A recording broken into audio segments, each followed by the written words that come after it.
الصلاة خير من النوم۔ اذان کا بیان۔ وَإِذَا نَادَيْتُمْ إِلَى الصَّلَاةِ، اور جب تم نماز کے لیے اذان دو، پانچوں وقت کی نماز فرض کے لیے جس میں جمعہ بھی ہے، اذان سنت مؤکدہ ہے۔ اذان وقت پر کہنی چاہیے، اگر وقت سے پہلے کہہ دی تو دوبارہ کہی جائے۔ فرض عین کے علاوہ کسی اور نماز کے لیے اذان نہیں ہے۔ عورتوں کو اذان کہنا مکروہ تحریمی ہے۔ بے وضو کی اذان ہو جائے گی مگر مکروہ ہوگی، اس لیے بہتر یہ ہے کہ باوضو اذان دی جائے۔ بلند جگہ قبلہ رو کھڑے ہو کر کانوں میں انگلیاں ڈال کر اذان اس طرح کہنی چاہیے: اللہ اکبر اللہ اکبر اللہ اکبر اللہ اکبر، اشہد ان لا الہ الا اللہ، اشہد ان لا الہ الا اللہ، اشہد ان محمد رسول اللہ، اشہد ان محمد رسول اللہ، حی علی الصلاة، حی علی الصلاة، حی علی الفلاح، حی علی الفلاح، اللہ اکبر اللہ اکبر، لا الہ الا اللہ۔ یہ جو ہم اذان کے کلمات پڑھتے ہیں، اس کا ترجمہ، اس کا مفہوم یہ ہوتا ہے: اللہ اکبر اللہ اکبر، اللہ بہت بڑا ہے، اللہ بہت بڑا ہے۔ اللہ اکبر اللہ اکبر، اللہ بہت بڑا ہے، اللہ بہت بڑا ہے۔ اشہد ان لا الہ الا اللہ، میں گواہی دیتا ہوں کہ اللہ کے سوا کوئی معبود نہیں۔ اشہد ان لا الہ الا اللہ، میں گواہی دیتا ہوں کہ اللہ کے سوا کوئی معبود نہیں۔ اشہد ان محمد رسول اللہ، میں گواہی دیتا ہوں کہ حضرت محمد صلی اللہ علیہ وسلم اللہ کے رسول ہیں۔ اشہد ان محمد رسول اللہ، میں گواہی دیتا ہوں کہ حضرت محمد صلی اللہ علیہ وسلم اللہ کے رسول ہیں۔ حی علی الصلاۃ، نماز پڑھنے کے لیے آؤ۔ حی علی الصلاۃ، نماز پڑھنے کے لیے آؤ۔ حی علی الفلاح، نجات پانے کے لیے آؤ۔ حی علی الفلاح، نجات پانے کے لیے آؤ۔ اللہ اکبر اللہ اکبر، اللہ بہت بڑا ہے، اللہ بہت بڑا ہے۔ لا الہ الا اللہ، اللہ کے سوا کوئی عبادت کے لائق نہیں۔ حی علی الصلاۃ کہتے وقت داہنی طرف منہ کرنا اور حی علی الفلاح کہتے وقت بائیں طرف منہ کرنا چاہیے۔ اگر فجر کی اذان ہو تو حی علی الفلاح کے بعد 2 مرتبہ الصلاۃ خیر من النوم یہ کہنا ہے۔ اس کا مطلب ہوتا ہے کہ نماز نیند سے بہتر ہے، اور یہ کہنا سنت ہے۔ اذان کے بعد جماعت کھڑی ہونے کے وقت جو تکبیر یا اقامت کہی جاتی ہے، اس کے الفاظ اذان کے طرح ہیں، چند باتوں میں فرق ہے۔ حی علی الفلاح کے بعد 2 مرتبہ کہنا ہے قد قامت الصلاۃ، قد قامت الصلاۃ، مطلب یہ جماعت کھڑی ہو گئی۔ اس کا مطلب کیا ہے؟ جماعت کھڑی ہو گئی۔ اذان کے مقابلے میں آواز پست ہو اقامت میں، اس کے کلمات جلد جلد کہے جائیں اور کانوں میں انگلیاں اقامت پکارتے ہوئے نہ ڈالی جائیں۔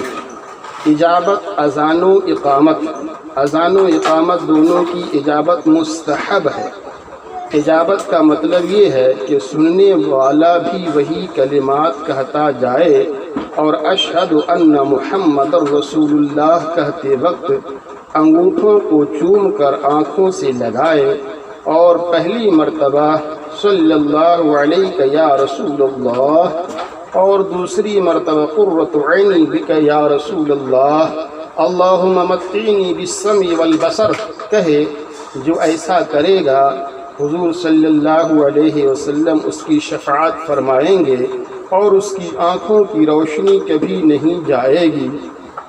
اور حی علی الصلاح اور حی علی الفلاح کے جواب میں لا حول ولا قوت الا باللہ العلی العظیم کہے، اور فجر کی اذان میں الصلاۃ خیر من النوم کے جواب میں صدقت و بررت کہے، اور اقامت میں قد قامت الصلاح کے جواب میں قامہ اللہ و ادامہ اقامہ اللہ و ادامہ کہے۔ اذان کے بعد مؤذن و سامعین درود شریف پڑھ کر یہ دعا پڑھے: اللہم رب هذه الدعوة التامة والصلاة القائمة آت سيدنا محمد الوسيلة والفضيلة والدرجة الرفيعة وابعثه مقاما محمودا الذي وعدته وارزقنا شفاعته يوم القيامة إنك لا تخلف الميعاد برحمتك يا أرحم الراحمين۔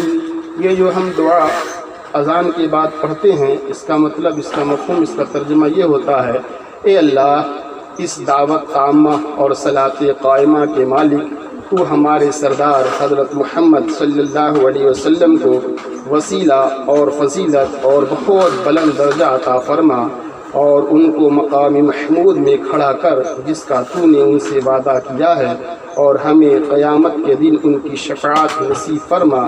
بے شک تو وعدہ کے خلاف نہیں کرتا، ہم پر اپنی رحمت فرما، اے سب سے بڑھ کر رحم کرنے والے۔ بہتر یہ ہے کہ مؤذن اور جو سامعین ہیں وہ سبھی لوگ جو ہے تو دعا کو پڑھیں، اور جب اذان ہو تو چاہیے کہ اتنی دیر سب کام، یہاں تک کہ قرآن شریف بھی پڑھ رہا ہو اس کو بھی موقوف کر دے، چل رہا ہو تو کھڑا ہو جائے اور اذان سنے اور یا جواب دے۔ اگر چند اذانیں سنے تو اس پر پہلی ہی کا جواب ہے اور سب کا جواب دے تو یہ بہتر ہے۔ آپ اس پہ عمل کریں اور اس ناچیز محمد اورنگزیب کو بھی اپنی دعاؤں میں شامل فرمائیں۔ اللہ تعالی ہم سب کو دارین کی دولت، نعمت، رفعت، سعادت نصیب فرمائے۔ السلام علیکم ورحمۃ اللہ۔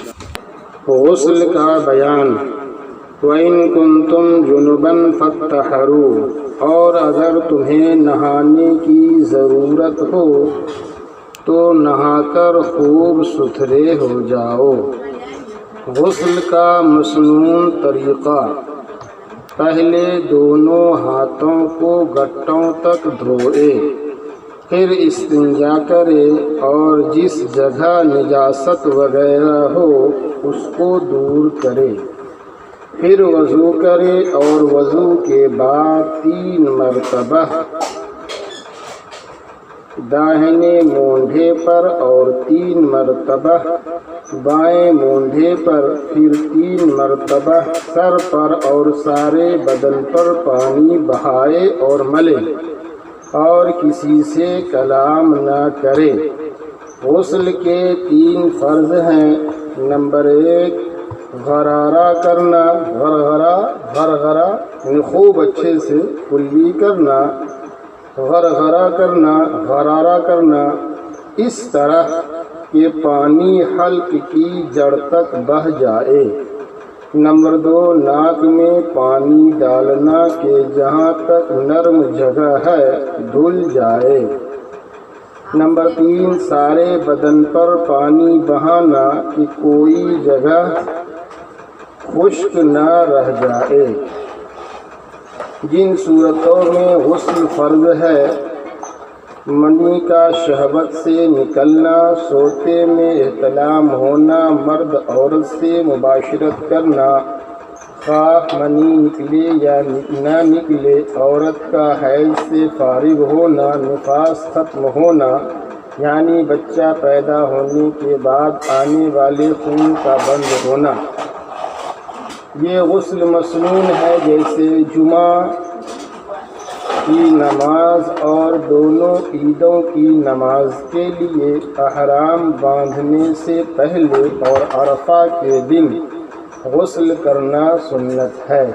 یہ غسل مستحب ہے، مثلا وقوف عرفات و وقوف مزدلفہ، حاضری حرم شریف و حاضری دربار سرکار دو عالم صلی اللہ علیہ وسلم و شب برات و شب قدر وغیرہ کے لیے غسل کرنا مستحب ہے۔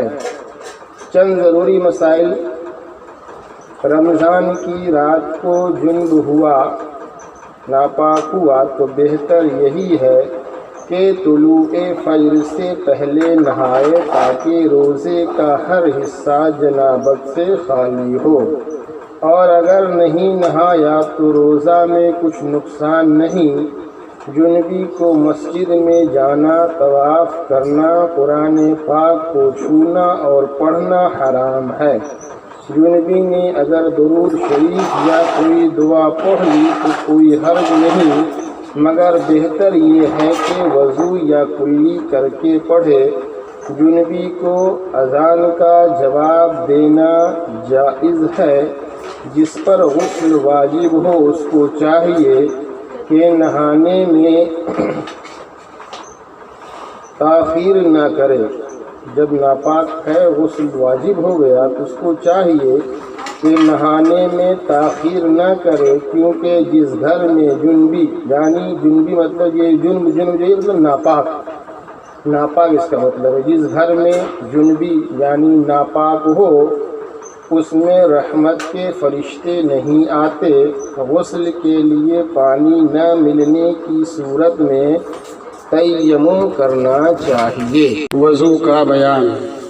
یا ایھا الذین آمنوا اذا قمتم الی الصلاۃ فاغسلوا وجوہکم وایدیکم الی المرافق وامسحوا برؤوسکم وارجلکم الی الکعبین۔ اے ایمان والو، جب تم نماز کا ارادہ کرو تو اپنے منہوں کو دھو اور اپنے ہاتھوں کو بھی کہنیوں تک اور اپنے سروں کا مسح کرو اور پاؤں دھو ٹخنوں تک۔ نماز کے لیے وضو ضروری ہے، بغیر وضو کے نماز نہیں ہوتی۔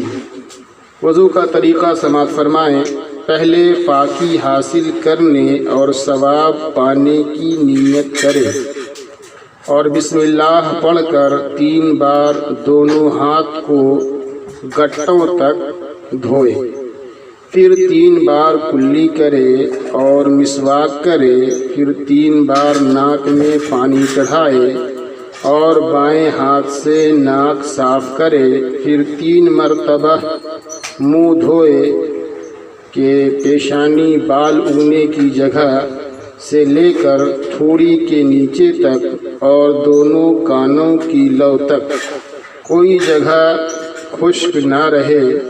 اگر داڑھی ہو تو خلال کرے، پھر 3 بار دونوں ہاتھ کہنیوں تک پہلے دایاں پھر بایاں دھوئے، پھر نئے پانی سے دونوں ہاتھ تر کر کے پورے سر کا ایک بار مسح کرے، اس طرح کہ پیشانی کے بالوں سے دونوں ہاتھ کی 3 انگلیاں پھیرتا ہوا گدی تک لے جائے اور پھر گدی سے ہتھیلیاں پھیرتا ہوا واپس لائے، پھر شہادت کی انگلی سے کان کے اندرونی حصہ اور انگوٹھے کے پیٹ سے کان کی بیرونی سطح اور انگلیوں کی پشت سے گردن کا مسح کرے، پھر 3 بار دونوں پاؤں پہلے دایاں پھر بایاں ٹخنوں تک بائیں ہاتھ سے دھوئے اور انگلیوں کا خلال کرے۔ یہ طریقہ جو بیان ہوا اس میں بعض وضو کے فرائض، بعض سنتیں اور بعض مستحبات میں سے ہیں۔ وضو کے فرائض کہ ان کے بغیر وضو نہیں ہوتا، یہ 4 ہیں۔ نمبر 1 منہ دھونا، نمبر 2 دونوں ہاتھوں کو کہنیوں سمیت دھونا، نمبر 3 چوتھائی سر کا مسح کرنا، نمبر 4 دونوں پاؤں ٹخنوں سمیت دھونا۔ وضو کی کچھ سنتیں ہیں، مثلا پہلے نیت کرنا۔ اب جیسے نیت آپ کرتے ہیں تو اس میں نویت ان اتوضا لاستباحۃ الصلاۃ تقربا الی اللہ تعالی، یا پھر بسم اللہ العلی العظیم والحمد للہ علی دین الاسلام، اور پھر اس کے بعد بسم اللہ شریف پڑھ کر شروع کرنا۔ دونوں ہاتھ گٹوں تک، پہلے دونوں ہاتھ گٹوں تک دھونا، کلی کرنا، مسواک کرنا، ناک میں پانی چڑھانا، داڑھی کا خلال کرنا، پورے سر کا مسح کرنا، کانوں کا مسح کرنا، پے در پے مطلب مسلسل کنٹینیو وضو کرنا کہ پہلا عضو سوکھنے نہ پائے، ترتیب قائم رکھنا، ہر دھونے والے عضو کو 3 بار دھونا۔ یہ سب جو چیزیں ہیں یہ وضو میں سنت ہیں، اور سنت کے ادا کرنے پر جو اجر و ثواب ہے کہ پیارے آقا علیہ الصلاۃ والسلام نے ارشاد فرمایا، من تمسک بسنتی عند فساد امتی فلہ 100 اجر شہید۔ سرکار فرماتے ہیں فساد امت کے دور میں جو میری ایک سنت کو زندہ کرے گا، اللہ تعالی زندہ کرنے والے کو 100 شہیدوں کا ثواب عطا فرمائے گا۔ سبحان اللہ۔ اور دوسری جگہ میرے آقا نے ارشاد فرمایا کہ جس نے، فرماتے ہیں سرکار، من کان احیا بسنتی فقد احیانی ومن احیانی فدخل الجنہ۔ سرکار فرماتے ہیں حدیث کا مفہوم ہے کہ جس نے میری سنت کو زندہ کیا گویا اس نے مجھے زندہ کیا، اور جس نے مجھے زندہ کیا سرکار فرماتے ہیں وہ میرے ساتھ جنت میں جائے گا۔ اب کچھ چیزیں وضو کے مستحبات میں سے ہیں، مثلا گردن کا مسح کرنا، قبلہ کی طرف منہ کرنا، پاک اور اونچی جگہ بیٹھنا، پانی بہاتے وقت اعضاء پر ہاتھ پھیرنا، بغیر ضرورت دوسرے سے مدد نہ لینا، دنیا کی باتیں نہ کرنا، بچا ہوا پانی کھڑے ہو کر تھوڑا پی لینا، وضو کے بعد کلمہ شہادت اور یہ دعا پڑھنا، اللہم اجعلنی من التوابین واجعلنی من المتطہرین واجعلنی من عبادک الصالحین۔ اے اللہ مجھے توبہ کرنے والوں اور پاک لوگوں اور اپنے صالحین بندوں میں شامل فرما۔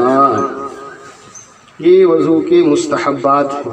اب یہ بھی سن لیں وہ باتیں کہ جن سے وضو ٹوٹ جاتا ہے، پاخانہ پیشاب کے مقام سے کسی چیز کا نکلنا، خون پیپ زرد پانی کا نکل کر بدن پر بہہ جانا، منہ بھر قے کرنا، سہارا لگا کر یا ٹیک لگا کر سو جانا، نماز میں کہا مار کر ہنسنا، کسی وجہ سے بے ہوش ہو جانا، دکھتی آنکھ سے پانی کا بہنا۔ اب چند ضروری مسائل کہ درمیان وضو میں اگر ہوا خارج ہو جائے، ریح نکل گئی، یا کوئی ایسی بات ہو جس سے وضو ٹوٹ جاتا ہے، وضو جاتا رہتا ہے، تو پھر نئے سرے سے وضو کریں۔ وہ پہلے دھلے ہوئے سارے اعضاء بے دھلے ہو گئے، بغیر وضو کے قرآن پاک کو چھونا جائز نہیں ہے۔ جنبی یعنی ناپاک آدمی کو، جب آدمی ناپاک ہو جائے، سونے یا کچھ کھانے پینے سے پہلے وضو کرنا سنت ہے۔ خون یا پیپ نکل کر بہے نہیں، بلکہ نکلا اور وہیں پہ جمع ہوا ہے تو وضو نہیں ٹوٹتا۔ اگر کسی کے زخم سے ہر وقت خون یا پیپ بہتی رہتی ہو، یا ہر وقت پیشاب کا قطرہ آتا رہتا ہو، یا ریاح خارج ہوتے ہوں، تو ایسے شخص، ایسا آدمی ہر نماز کے وقت وضو کر لیا کرے، اس کی نماز ہو جائے گی، کیونکہ وہ معذور ہے۔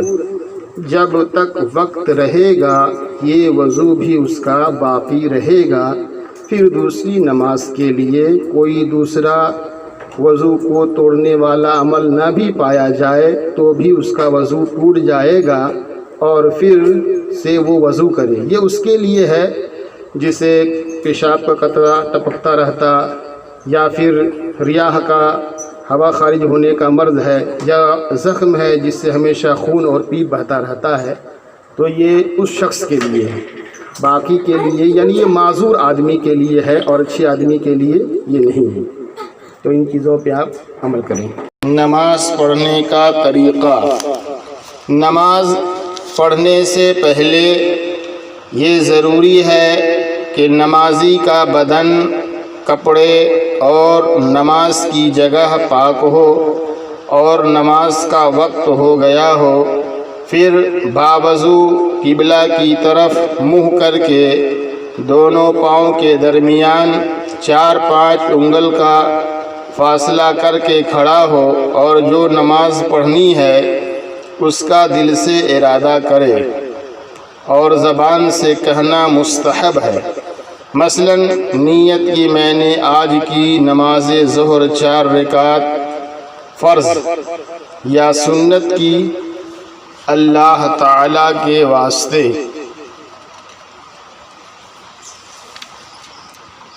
منہ میرا کعبہ شریف کی طرف، اگر امام کے پیچھے ہو تو کہے پیچھے اس امام کے، اور دونوں ہاتھ اپنے کانوں تک لے جائے۔ اس طرح کے ہتھیلیاں قبلہ کو ہوں، اور انگلیاں نہ کھلی ہو نہ ملی ہوئی، بلکہ اپنی حالت پر ہوں، اور اللہ اکبر کہتا ہوا ہاتھ نیچے لائے اور ناف کے نیچے باندھ لے۔ اس طرح کے داہنی ہتھیلی بائیں کلائی کے سرے پر ہو، اور بیچ کی 3 انگلیاں بائیں کلائی کی پشت پر، اور انگوٹھا اور 6 انگلیاں کلائی کے اغل بغل ہو، اور نظر سجدہ کی جگہ پر رہے، اور ثنا پڑھے۔ سبحانک اللہم وبحمدک وتبارک اسمک وتعالی جدک ولا الہ غیرک۔ یہ جو ہم نماز میں ثنا پڑھتے ہیں، اس کا ترجمہ مفہوم یہ ہے، سبحانک اللہم پاک ہے وہ اللہ، وبحمدک اور میں تیری حمد کرتا ہوں، وتبارک اسمک تیرا نام برکت والا ہے، وتعالی جدک اور تیری شان بہت بلند ہے، ولا الہ غیرک اور تیرے سوا کوئی عبادت کے لائق نہیں۔ اگر جماعت کے ساتھ امام کے پیچھے نماز شروع کرے تو ثنا پڑھ کر خاموش رہے اور امام کی قرات سنے، اور اگر تنہا ہو تو ثنا کے بعد تعوذ، تسمیہ، سورہ فاتحہ اور کوئی سورہ بھی پڑھنا ہے۔ تعوذ کا مطلب اعوذ باللہ من الشیطان الرجیم، میں پناہ مانگتا ہوں اللہ کی شیطان مردود سے۔ یہ جو میں ترجمہ کر رہا ہوں اور بتا رہا ہوں اس کو آپ کو نماز میں نہیں پڑھنا ہے، بلکہ یہ جانکاری کے لیے کہ جو ہم پڑھتے ہیں اس کا مفہوم، اس کا ترجمہ، اس کا معنی کیا ہوتا ہے، اس لیے میں ترجمہ کر دے رہا ہوں تاکہ آدمی جب سمجھ کے پڑھتا ہے تو دلی لگاؤ، قلبی جھکاؤ اور بڑھ جاتا ہے۔ تو اس لیے آپ ثنا پڑھیں گے تو صرف ثنا ہی پڑھیں گے، کیا سبحانک اللہم و بحمدک و تبارک اسمک و تعالی جدک و لا الہ غیرک۔ تعوذ پڑھیں گے تو اعوذ باللہ من الشیطان الرجیم۔ اور یہ جو ہم نے ترجمہ کر دیا ہے، یہ ترجمہ صرف آپ کی جانکاری کے لیے، آپ کے سمجھ میں آئے کہ ہم جو پڑھتے ہیں اس کا مفہوم کیا ہے۔ تو پھر تعوذ کے بعد تسمیہ پڑھنا۔ تسمیہ کیا ہے؟ بسم اللہ الرحمن الرحیم، اللہ کے نام سے شروع جو بڑا مہربان نہایت اور رحم والا ہے۔ پھر اس کے بعد سورہ فاتحہ پڑھیں۔ الحمدللہ رب العالمین، سب تعریف اللہ کے لیے جو سارے جہان کا پروردگار ہے۔ الرحمن الرحیم، بڑا مہربان نہایت اور رحم والا۔ مالک یوم الدین، قیامت کے دن کا مالک ہے۔ ایاک نعبد و ایاک نستعین، اے اللہ ہم تیری ہی عبادت کرتے ہیں اور تجھی سے مدد مانگتے ہیں۔ اہدنا الصراط المستقیم، ہم کو سیدھا راستہ چلا۔ صراط الذین انعمت علیہم، ان لوگوں کا راستہ جن پر تو نے انعام کیا۔ غیر المغضوب علیہم ولا الضالین، نہ ان لوگوں کا راستہ جو تیرے غضب میں مبتلا ہوئے اور نہ گمراہوں کا راستہ۔ اس کے بعد امام اور مقتدی آہستہ سے کہے آمین، یعنی الہی قبول فرما۔ اس کے بعد سورہ اخلاص پڑھ لیں۔ بسم اللہ الرحمن الرحیم پڑھیں دھیرے سے، پھر سورہ اخلاص پڑھیں۔ قل هو اللہ احد، کہو وہ اللہ ایک ہے۔ اللہ الصمد، اللہ بے نیاز ہے۔ لم یلد ولم یولد، نہ اس نے کسی کو جنا اور نہ وہ کسی سے جنا گیا۔ ولم یکن لہ کفوا احد، اور کوئی بھی اس کا ہمسر نہیں۔ پھر اللہ اکبر کہتے ہوئے رکوع میں جائے اور گھٹنوں کو ہاتھ کی انگلیوں سے مضبوط پکڑے اور اتنا جھکے کہ سر اور کمر برابر ہو جائے اور کم سے کم 3 بار کہے۔ تسبیح رکوع کی کیا ہے؟ سبحان ربی العظیم، سبحان ربی العظیم، سبحان ربی العظیم، پاک ہے میرا پروردگار عظمت والا۔ پھر اگر جماعت ہو تو پھر رکوع سے اٹھتے ہوئے صرف امام تسمیع کہے۔ کیا تسمیع کیا ہے؟ سمیع اللہ لمن حمدہ، اللہ نے اس کی سن لی جس نے اس کی تعریف کی۔ قوما، پھر دونوں ہاتھ چھوڑ کر سیدھا کھڑا ہو جائے اور مقتدی تحمید کہے۔ تحمید کیا ہے؟ ربنا لک الحمد، اے پروردگار سب تعریف تیرے ہی لیے ہے۔ تنہا نماز پڑھنے والا ہو تسمیع اور تحمید دونوں کہے، یعنی سمیع اللہ لمن حمدہ ربنا لک الحمد۔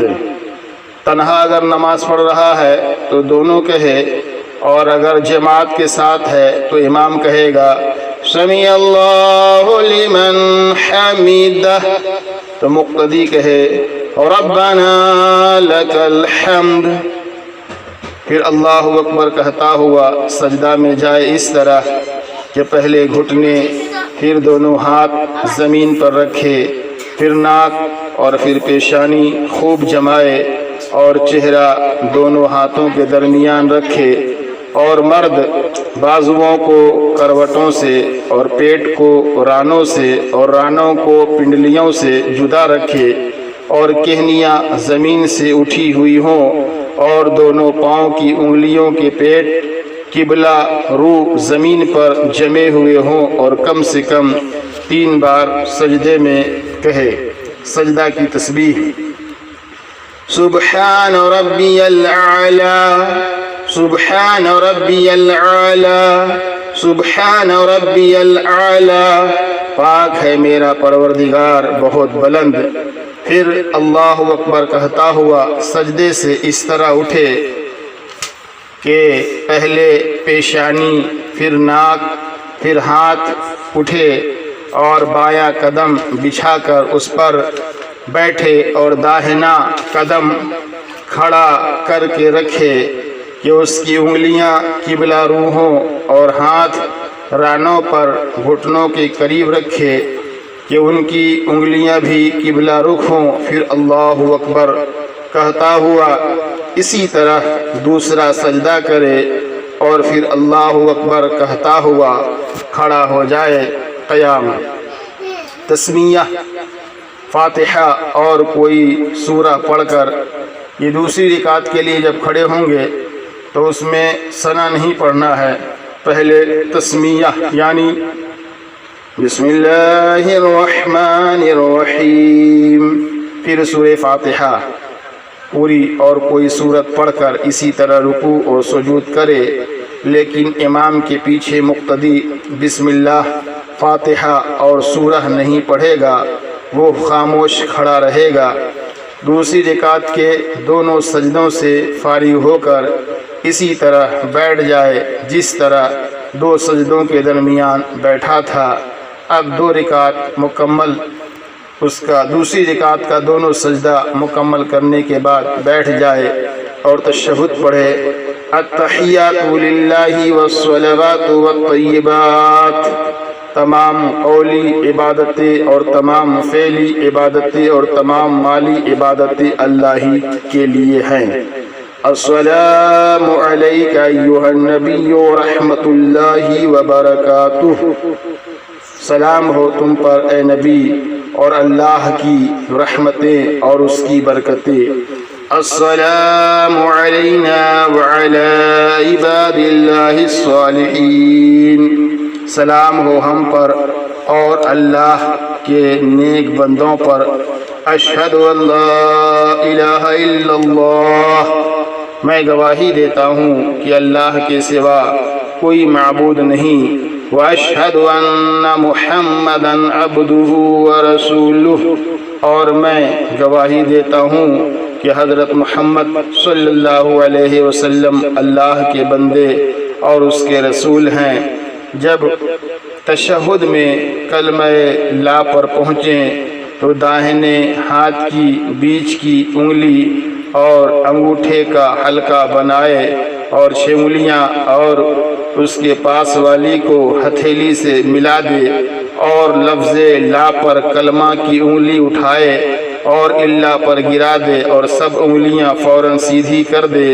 اگر 2 رکعت والی نماز ہے تو پھر اس تشہد کے بعد درود شریف اور دعا پڑھ کر سلام پھیر دے، اور اگر 4 رکعت والی نماز ہے تو تشہد کے بعد اللہ اکبر کہہ کر کھڑا ہو جائے، اور دونوں رکعتوں میں اگر فرض ہوں تو صرف بسم اللہ اور سورہ فاتحہ پڑھ کر قاعدہ کے مطابق رکوع اور سجود کرے، اور اگر سنت و نفل ہو تو بسم اللہ، سورہ فاتحہ اور سورت بھی پڑھے، لیکن امام کے پیچھے مقتدی تسمیہ اور فاتحہ نہیں پڑھے گا، وہ خاموش کھڑا رہے گا۔